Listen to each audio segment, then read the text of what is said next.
Hi, my name is Diana Dot, and today I will tell you something about my daughter-in-law. But before I begin, let me warn you, this is not an ordinary story. This is a story that still shakes me. Every time I remember it, it all started one quiet evening.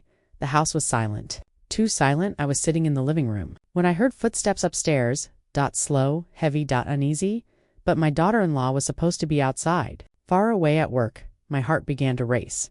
I tried to listen again. Yes, the sound was clear. The floor creaked. As if someone moved across the hall, I stood up, my hands trembling. The air felt colder than before. I could smell something strange, something metallic, something I could not explain. I whispered her name, softly, hoping for an answer. No reply, just silence, thick and heavy. I walked slowly, each step louder than my breath, and then I saw something at the top of the staircase. A shadow. Still, watching? My throat tightened. My skin burned with fear. I wanted to scream, but no sound escaped me. And then, the shadow did not move. It stood there, frozen yet alive. I blinked, and for a second I thought it vanished, but when I opened my eyes, it was still there, closer, darker.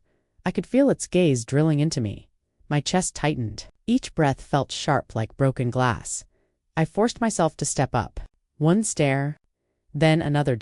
The wooden steps groaned under my weight. The silence in the house pressed against my ears, and then a whisper. So faint, yet so clear, it was my daughter-in-law's voice calling my name, but it was not gentle. It was cold, sharp, almost like a warning. I froze in place. My hands clutched the railing. The air smelled stronger now, metallic, mixed with something damp, something that reminded me of rust or blood. I wanted to run, but my legs refused. Then the shadow tilted its head, slowly, unnaturally, and in that moment I knew this was not my daughter-in-law as I remembered her. This was something else, something she had become, and before I could take another step, the lights flickered and everything went black. Darkness swallowed the entire house. I could not see my hands, I could not see the stairs, but I could feel it, the presence, standing only a few steps away from me. The air grew thick, heavy, as if it carried weight. My ears rang with silence, until I heard it. Breathing. Slow, uneven. Right in front of me. I reached out my hand, desperate to find the switch, the wall, anything. My fingers brushed against something cold. Not wood, not stone, but skin. I pulled my hand back instantly. My heart slammed inside my chest, and then a whisper slid into the darkness, closer than before, almost inside my ear. Diana. The voice was hers, but broken. Distorted. Like two voices speaking at once. I wanted to scream, but the darkness swallowed my voice. The stairs beneath me shook, as if something was moving fast, rushing down, and before I could react, a faint light flickered at the end of the hallway. The shadow was gone, but the smell remained, that metallic, sickening smell. I forced myself toward the light, step by trembling step, and what I saw there stopped me cold. The faint light revealed the hallway, walls pale as bone, shadows stretching long like claws. And at the very end, I saw her. My daughter-in-law, or at least the shape of her. She was standing with her back to me. Her hair fell over her shoulders, tangled, dripping with something dark. Her dress was torn, and the fabric clung to her skin as if soaked. The smell grew stronger, choking me. Iron. Decay. A dampness that burned my nose. I wanted to call her name, but my lips felt frozen. My chest rose and fell with shallow breaths. Then, slowly, she turned her head, only her head. Her body remained still, too still. Her eyes glowed faintly in the dim light, wide, unblinking, locked.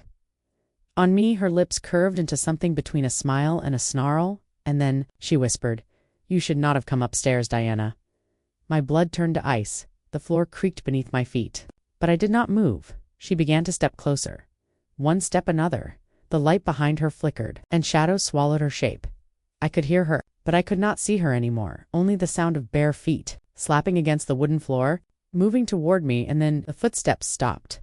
The silence pressed so hard against my ears that I could hear my own heartbeat, fast, erratic. I whispered her name again, my voice thin like broken glass. Don't reply, only the faint sound of dripping. Somewhere in the darkness, I forced myself forward, inch by inch. My fingers trailed along the wall, searching for the light switch, but instead, my hand brushed against something wet. Sticky. Warm. I pulled it back with a gasp. And in the faint light, I saw it red. Across my hand. My knees weakened. But before I could step back, Her face appeared so close, too close. Her eyes stared straight into mine. UNBLINK, ING. Her lips barely moved, but her voice crawled into my ear. You touched it. Did you not, Diana? Her breath was cold against my skin. The air felt heavier with every second. I wanted to run, but her hand shot out of the darkness, gripping my wrist, ice cold, strong, unnatural. She pulled me closer, her smile stretching wider than it should, and then the lights burst back on. The hallway was empty. No one stood in front of me, but the grip on my wrist remained invisible, unseen, unshakable. The grip tightened on my wrist.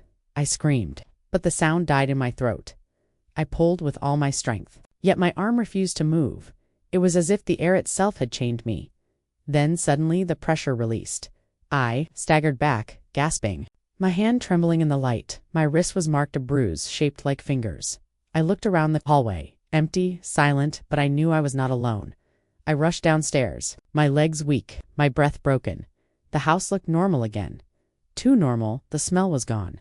The shadows were gone, but the mark on my wrist remained, and deep inside, I felt it. She was still here, watching, waiting, not my daughter-in-law, but whatever had taken her place. And that night, as I locked every door and window, I understood one thing: no matter where I went, no matter how far I ran, that shadow, that presence, would follow me, and my story was only the beginning.